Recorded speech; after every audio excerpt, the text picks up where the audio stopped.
flaques de sang sur le sol. There's a lot of ghost doctor does ghost surgery, but they are not doctor. Like example, like the nurse do surgery, Okay, but okay.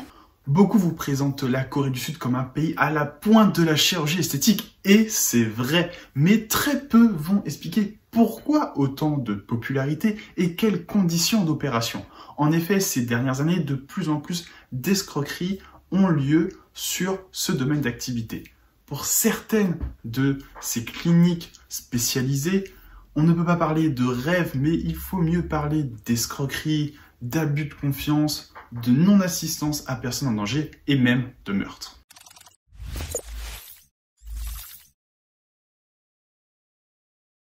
Salut la Pierrot, c'est Jeff Somek. Ça va? Moi ça va, moi ça va toujours. Bon alors comme ça on fait une vidéo sur la chirurgie esthétique. Bah ça tombe bien parce que tu sais, ma petite femme qui est coréenne et indonésienne, justement elle a travaillé pendant plus de 3 ans pour des hôpitaux ici en Corée du Sud de chirurgie esthétique. Donc en fait elle était traductrice, interprète pour des clients indonésiens qui venaient en Corée du Sud pour se faire refaire le portrait, enfin t'as compris. Donc je pense que ça peut être intéressant de lui poser 1 ou 2 questions, d'avoir son point de vue, de retour sur des avis positifs ou négatifs, ce qu'elle pense un petit peu de tout ça. Oui, Jeff, papa pieuvre, le daron de tous les darons, on va avec grand plaisir avoir le retour de ta petite femme et merci beaucoup pour l'opportunité. Mais avant tout, permets-moi d'introduire un petit peu le sujet. En Corée du Sud, la chirurgie esthétique dépasse tout ce qu'on peut imaginer en France. Rien qu'à Séoul, en 2016, on comptait plus de 600 cliniques. Pour des données un petit peu plus récentes, il y avait plus de 500 cliniques de chirurgie rien qu'à Gangnam, qui est le quartier de la chirurgie esthétique de Séoul et de Corée du Sud. Il faut savoir que 1/3 des femmes qui sont dans leur vingtaine ont déjà eu recours au moins une fois à de la chirurgie. C'est énorme. Énorme, mais cela se comprend totalement. En Corée du Sud, l'apparence est très importante et rentrer dans les critères de beauté est quelque chose de crucial pour la réussite d'une femme. Du coup, beaucoup ont recours à la chirurgie et il faudrait être un idiot pour dire le contraire. Oui, la chirurgie esthétique peut clairement changer une vie. Ça se voit très simplement quand on voit leurs photos avant-après. Alors, ils ont des petites techniques de com'. Tu vois très bien la photo avant, la personne fait la tête. La photo après, la personne sourit, il y a du maquillage et tout. C'est peut-être même repassé un peu sur Photoshop. Je vais pas dire que c'est fait parce que je suis pas sûr, mais juste tu regardes la photo avant, le mec il est comme ça. Photo après, hey. Donc évidemment, ça aide en plus à embellir la photo. En conséquence, ne serait-ce que pour ça, la chirurgie esthétique a le mérite d'exister et doit continuer d'exister. D'ailleurs, je me permets un petit disclaimer, cette vidéo n'est pas du tout pour dire oui, faites de la chirurgie ou non, n'en faites pas. Je souhaite juste vraiment parler un petit peu du contexte de la chirurgie esthétique en Corée du Sud. D'ailleurs, il me semble que Soojin a une petite anecdote plutôt sympathique à vous raconter par rapport à ça, sur le fait que la chirurgie, ça peut changer une vie. On t'écoute.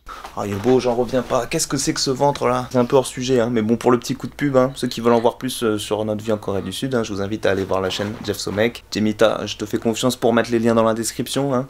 when you do surgery, you Yeah. get anesthesia. You know, you sleep, and after when you wake up, you still have like you kind of like feel like hangover, like drunk. And usually customers say very good things to me, like because when they open eyes first time, they see me.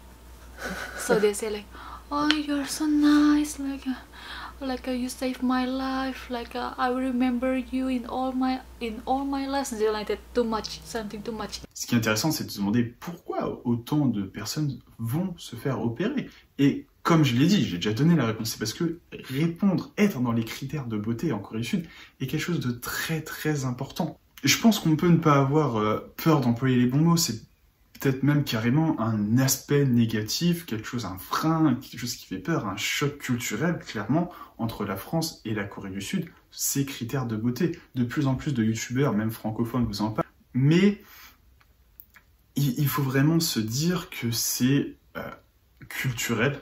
Les critères de beauté sont culturels. Je ne vais pas trop m'étaler sur ce sujet parce que je prépare une vidéo sur les conditions de la femme en Corée du Sud, l'évolution entre il y a 10, 15, 20, 30 ans et maintenant. Donc ça en sera abordé. J'aurai des témoignages de Coréennes qui vous expliqueront ce que leurs familles leur ont dit, leurs profs leur ont dit, leurs proches, vraiment tout, qui vous diront voilà, c'est vraiment, si tu veux réussir, il faut que tu sois belle. Et c'est un business qui est très bien monté en Corée du Sud. Quand vous passez l'équivalent du bac, vous avez des promotions pour avoir des opérations de chirurgie. C'est vraiment un truc ultra bien cadré, très marketé. Et en plus, il y a ce petit coup de pouce de la culture où tu vas même avoir des parents qui vont dire à leur fille ou à leur fils, surtout aux filles, hein, va te faire opérer, ça t'aidera dans ta vie. Et pour avoir, moi, personnellement, c'est même pas, oui, j'ai entendu un ami qui a entendu un jour, peut-être quelque part dans la rue, quelqu'un qui a dit que machin. Moi, j'ai plusieurs amis coréennes qui m'ont dit, moi, mon père m'a dit, va faire la chirurgie, ça t'aidera dans ta vie. Enfin, c'est voilà, c'est une énorme différence culturelle que personnellement, j'apprécie pas forcément. Je trouve pas que ce soit une bonne idée de dire aux gens faut que tu sois dans les critères de beauté, sinon tu réussiras pas. Et déjà, c'est pas une bonne idée de le dire, mais le vrai problème, c'est que c'est plutôt vrai. Évidemment, vous n'êtes pas obligé d'être dans les critères de beauté pour réussir, il y a des exemples même en Corée. Et d'ailleurs, ma vidéo parlera pas que des aspects négatifs, hein. J'aurai aussi, je l'espère, je suis en train de voir ça, des interviews de femmes entrepreneuses qui ont créé une boîte en Corée, une boîte à succès qui continue de se développer, mais on verra ça du coup au moment venu. Là, voilà, on est obligé, je suis obligé d'apporter un petit peu cet aspect, hein, parce que la chirurgie, c'est clairement pour répondre aux critères de beauté, donc je suis obligé de rappeler pourquoi autant de chirurgie. Mais si je fais cette vidéo, c'est pour parler vraiment de ce phénomène qui semble grandir de plus en plus en Corée, qui sont les opérations illégales. Alors, soyons très clairs dès le début sur le sujet, c'est rare, c'est une infime partie. Si vous faites de la chirurgie en Corée, vous avez énormément plus de chances que ça se passe bien, que cela ne se passe mal, mais cependant, c'est plutôt quelque chose de moins en moins non négligeable et qui se développe. Il faut savoir qu'en Corée du Sud, on estime à entre 2 et 3 000 chirurgiens fantômes. Alors, qu'est-ce qu'un chirurgien fantôme ou qu'est-ce qu'une ghost surgery, donc une opération fantôme? Si, par exemple, vous avez envie de vous refaire la mâchoire, vous allez aller voir un docteur en particulier parce que vous savez qu'il a refait une idole, il est allé à la télévision, et vous allez le voir, il va vous recevoir, il va faire le rendez-vous, machin, oui, votre mâchoire, on peut la refaire, on va faire comme ça, donc du coup ça sera plus comme ça, un peu plus en avant, plus... Enfin, vous négociez avec lui de ce que vous voulez par rapport à ce que vous souhaitez, sauf que, au moment de l'opération, il est là, très bien, tout va bien, on vous endort, et ce n'est pas lui qui vous opère, c'est un autre chirurgien, ou une autre personne qui ne vous connaît pas, que vous ne connaissez pas et qui ne connaît pas forcément votre dossier, et voire même dans certains cas, et des cas de moins en moins rares, n'est même pas chirurgien, ça peut être quelqu'un random pris dans la rue, mais limite. First, I work in a lot of hospital for translate, and so far there's no accident, there's no big accident like people die or something, side effect, something like that. There's not. I never seen by myself. I just hear maybe from the news, but I never seen in my workplace. But I already work like a translate in the one place who have ghost doctor. Wow. Actually, it's very rare, and in Korea mostly now there's no ghost doctor. In the place I have this ghost doctor, they take ghost doctor because the main doctor, the ghost doctor have like problem with his body. He look uncomfortable with his body, and maybe because of that he cannot work in a normal hospital because Korean people they judge about appearance, yeah, also, so they want the doctor also look good, have good body, and look professional and young and fresh. Yeah. In the place I work, I have a translate before. The main doctor pretending like he do this doctor, so he become famous. like example, he become famous in the eye surgery, but actually it's not him who do the surgery. Always there's one doctor who have little bit problem with his body who do this surgery, but he's good. You know, there's a lot of ghost doctor does ghost surgery, but they are not doctor. Like example, like the nurse do surgery, but in the hospital there anyway he's real doctor and he's very good, so there's no problem with the result, but I don't know why they keep hiding like that. Évidemment, tu te doutes bien que de faire refaire le portrait par quelqu'un qui n'a pas les compétences, c'est tendu. Et malheureusement, dans certains cas, ça se passe mal et ça va même jusqu'au décès de certaines personnes. Entre 2008 et 2016, il est estimé à 500 le nombre de décès dus à des opérations fantômes. C'est en 2014 qu'il y a eu une énorme affaire qui a rendu vraiment, qui a démocratisé un petit peu cette pratique. Un jeune homme qui s'appelle Kwon, son nom de famille, qui est décédé. En plus, malheureusement, pour ce jeune homme, il est arrivé dans une clinique où il se faisait opérer déjà par une opération fantôme, et en plus il faisait plusieurs chirurgies en même temps. Un chirurgien changeait de bloc selon la nécessité, donc c'est pas forcément très sérieux et c'est même illégal. Évidemment, on ne peut pas savoir combien de chirurgiens fantômes existent en Corée, ni combien d'opérations fantômes sont faites par jour. C'est impossible, parce que les mecs, ils déclarent pas ça, tu vois. Mais je vais me permettre de vous donner quelques statistiques sur des litiges qu'il y a eu en 2019 entre des clients pour qui ça s'est mal passé et des cliniques ou des hôpitaux. Donc, il y a une association en fait qui s'occupe de gérer un peu les conflits. Elles reçoivent des dossiers, elles en choisissent certains et elles gèrent un peu le conflit pour éviter d'aller au procès. Et si ça va au procès, elles restent là lors du procès pour accompagner. Elle l'a traité, cette association, 151 cas l'an dernier. 151, ça fait quasiment un cas tous les 2 jours. C'est déjà pas mal.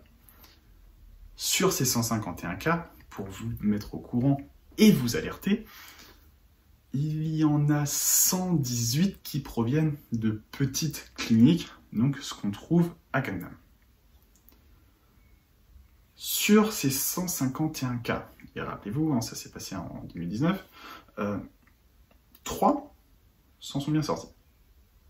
Une personne sera handicapée pour le reste de sa vie. 2 personnes sont mortes et 141 autres personnes sont en cours de traitement, dont 41 personnes sont admises à l'hôpital.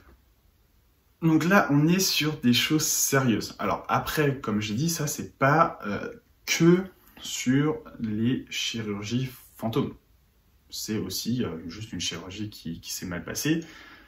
Mais pourquoi ça? Et pourquoi le vrai nombre de cas de chirurgie fantôme est plus élevé? Il faut savoir que ces fameux hôpitaux qui pratiquent des opérations de chirurgie fantôme, en cas de souci, vont vous proposer un accord amiable de façon très rapide et en gros vont vous dire, vous parlez pas de l'histoire et nous on vous donne 10 millions de won, 8 millions de won selon le souci qu'il y a eu.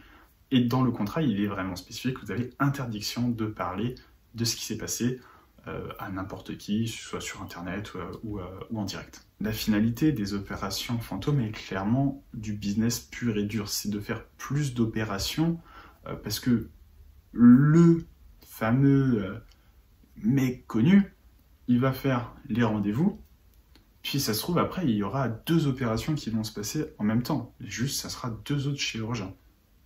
Donc utiliser des opérations fantômes, ça permet vraiment de multiplier le bénéfice. Et dans le cas de Soojin, ils n'ont qu'un seul chirurgien fantôme qui le remplace. Et encore une fois, là, elle est dans un grand hôpital, donc comme elle l'explique, ils font plutôt ça juste pour pas que les mecs ils ont peur, parce que le chirurgien il a un souci à sa main, donc ça peut ne pas donner confiance. Alors bon, ça reste illégal, c'est pas bien, mais on peut comprendre, on peut excuser, enfin, ça s'explique un peu plus. Mais comme elle le dit, dans les plus petits hôpitaux, parfois, les gens qui opèrent, ils sont même pas médecins. Et là, l'objectif, c'est clairement de faire du business et ils en ont rien à faire de ce qui va se passer. Quand je vous parlais tout à l'heure de Cohn, ce jeune homme qui allait dans une clinique où il a eu une chirurgie fantôme. C'est horrible, hein, ce que je veux dire, attention. Hein. Il a saigné pendant énormément de temps, mais une flaque, j'ai vu la vidéo CCTV, mais des flaques de sang sur le sol. Ils ont sorti la serpillière, ils ont passé une dizaine de fois la serpillière, on voyait les gouttes de sang tellement la flaque était grande, mais ils en avaient rien à faire, ils continuaient l'opération sans chercher à arrêter le saignement. C'est impressionnant de... Waouh, j'ai vu ça, honnêtement, j'étais bouleversé. Tu vois le sang tomber et le mec qui continue juste à couper son bout de mâchoire comme un barbare parce que le chirurgien principal lui a dit faut que tu coupes la mâchoire. Et en plus, même ça, apparemment, il le faisait pas bien parce qu'il a essayé de couper un seul gros morceau et pas de faire petit par petit. C'est ultra... voilà, ça choque. Et c'est là où on se dit ok, vaut mieux être sûr de là où on va. D'ailleurs, justement, par rapport à ça, vaut mieux être sûr de là où on va. Très honnêtement, j'ai envie de dire, évitez tous les petits trucs à Canada. Honnêtement, quand on regarde, quand on écoute, quand on se renseigne un peu, dès qu'il y a une couille, c'est sur un petit truc. Et vous l'avez vu via les statistiques que je vous ai données plus tôt dans la vidéo, hein, sur 151 cas, 118 proviennent de petits hôpitaux et de petites cliniques, et sur les grands hôpitaux, je l'ai plus en tête, mais c'était 2 ou 3, enfin, c'était vraiment très minime. Donc les grands hôpitaux sont beaucoup plus safe, et c'est peut-être aussi pour ça que Sujin n'a pas eu d'histoire de personnes qui ont perdu la vue, qui ont eu le nez cassé, ou autre, parce qu'elle travaillait avec des grands hôpitaux. Du coup, si j'ai un conseil à vous donner, c'est si vous devez faire de la chirurgie en Corée, allez plutôt dans un grand hôpital. So, if you want to do surgery, contact me. I can choose the best hospital for you. They have to contact you from your Instagram? Yeah, my Instagram. En tout cas, ce qu'il faut retenir de cette vidéo par rapport à la chirurgie esthétique. De 1, vous avez la chance, vous êtes en France, la chirurgie esthétique ne sera jamais obligatoire pour que vous puissiez faire ce que vous voulez faire. De 2, mon avis personnel est que la chirurgie esthétique ne devrait pas être faite pour rentrer dans des critères de beauté ou répondre à l'attente de quelqu'un d'autre, mais vraiment seulement si vous en ressentez le besoin personnel très profond. Troisièmement, ne faites pas de la chirurgie sur un coup de tête.